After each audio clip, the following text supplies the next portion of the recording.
We're now joined by Mohamed Hersi, who's the former chairman of the Kenya Tourism Foundation and hotel and tourism expert for East Africa region. Thanks very much indeed for joining us, and welcome to the program. All right, we're struggling to hear you. Can you press unmute on your device? There you go. Thank you, Peter. All right. Thank you, Peter. And, okay. Always a pleasure to be here. Thank you. All right. Before we talk about the impact on tourism and so forth, it is quite tragic to see so many elephants dying. Is this something that you've noticed happening more and more over time? Actually, Peter, it is not good to lose any wildlife. But the biting drought, which is also attributed mainly to global warming, has seen that a lot of domestic animals have also died in Kenya. But having said that, when you look at the number, 62 elephants, it's actually far lower than, much lower than what we had in the past. Around 2017, we lost close to 400, elephants as to drought. And also depends on the cycle. It also depends on the age of the elephants. A lot of the young ones were not able to withstand the prolonged drought. All the old ones eventually end up dying. But the positive side is that our numbers have really grown over the years. At some point, remember, Kenya had less than 20,000 elephants. And the last census that was released late last year, we are now sitting close to 36,000 elephants. So we now have quite stable numbers, but the challenge about drought is real, and that is something we really need to address. So has the numbers having reduced significantly, is that due to interventions that have taken place? We're hearing about water pans being built.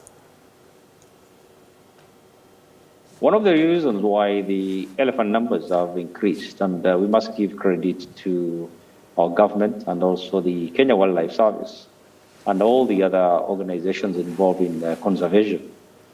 A lot of efforts have gone into conservation, and poaching has really gone down.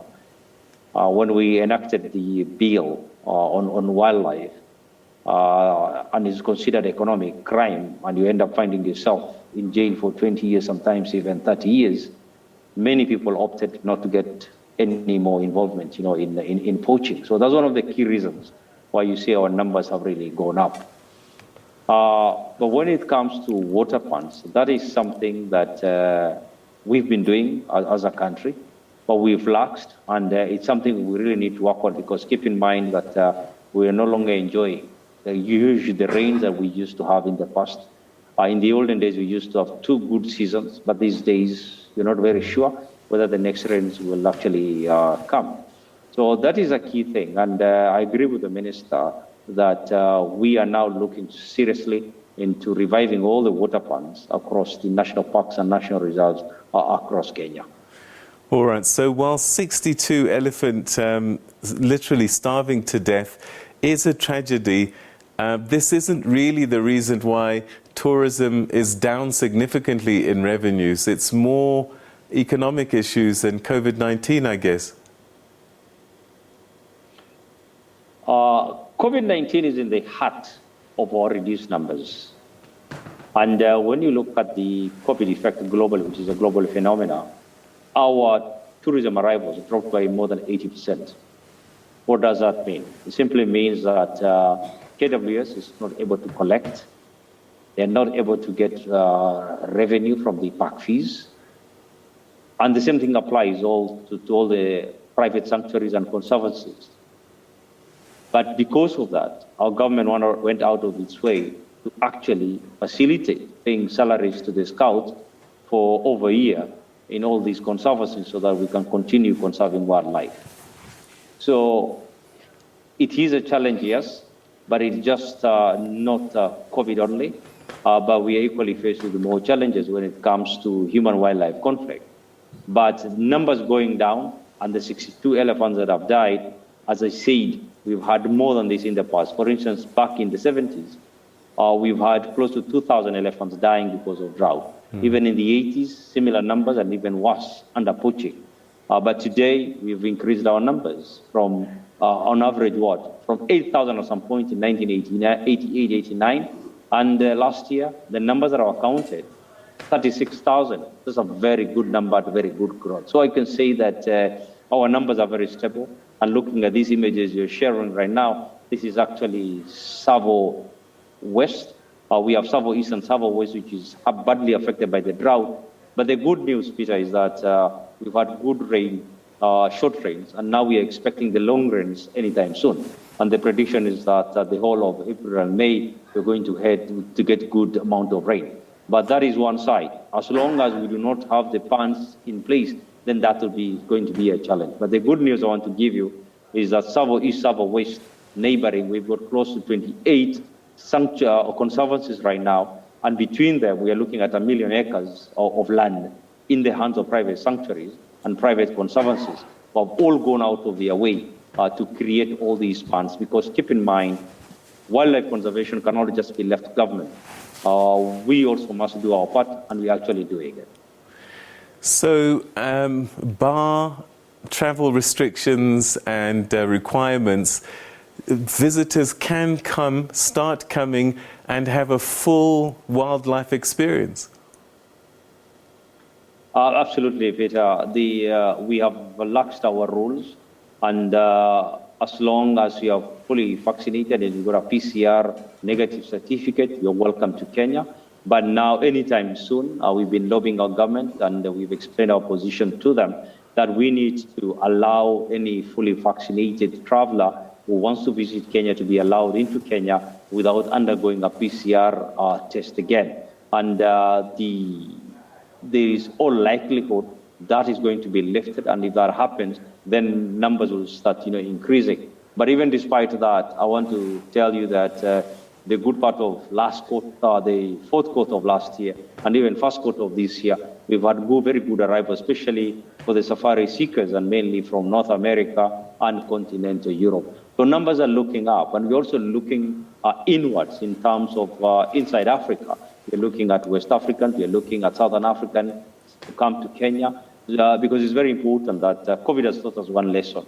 That is very important that we grow our own numbers within our own country, within the region, and within the continent, and that's key. So to answer your question, yes, Kenya is now very much open for business, and the good news also is that all the tourism players, many hotels and many resorts and many of these safari companies, their staff have been fully vaccinated, and quite a number of them are also now on booster. And the COVID-related cases have actually gone drastically low. So we are now back to business, and we look forward actually to a good season come June, July, August this year. All right, we've been talking about elephants because of these deaths, but have other wildlife been affected by this drought? There's a big challenge, Peter. It's just not only elephants. Of course, rhinos are special, and rhinos have got more special care, and there's more focus on them. But recently, another report was released, and this is specifically for bird species and bird life. And unfortunately, we've lost close to over 80% of bird life in Kenya, and that's a big worry for us, especially the raptors. And that's a concern. There's a lot of urban development, electrical lines crisscrossing in various places because towns are growing, population is growing, and more urban centers are coming up. So that's a bit, not a bit worrying, actually, it's a huge concern for us. And that is something that our government is taking is looking at it seriously. But also on the cat side, lions are also not doing too well. Cheetahs are also under pressure because of the reduced land that they're able to transverse like they used to do in the past. So we are facing a lot of challenges. But despite all that, we are doing all our level best and to educate the Kenyan masses to look after this heritage. Because when you look at safari, I consider probably only 6 countries that will be superpowers when it comes to safaris. Apart from Kenya and Tanzania, we've got South Africa, Namibia, Botswana, Zambia, Zim. So when you put all those countries together, we are the only countries that actually have true wildlife in proper wild setup. So it just cannot be left to the African governments to look after these few remaining pockets. We need a lot of help from well-wishers, from donations, etc. Because park fees alone, and I reiterate this, park fees alone is not enough to look after this wildlife. It is not easy. And the fact that African governments have given so much space and so much land to wildlife, that's already enough contribution. The rest of the world should come forward, and assist. And this is an appeal that I'm making as a private sector player in tourism in Kenya. Mohamed Hersi, we're going to have to leave it there. Thank you very, very much indeed for giving us some insights into tourism, wildlife, and how it's been affected by the drought. And hopefully with the interventions that the wildlife is saved and that tourism continues to boom. Thanks so much indeed for your time. My pleasure. Thank you.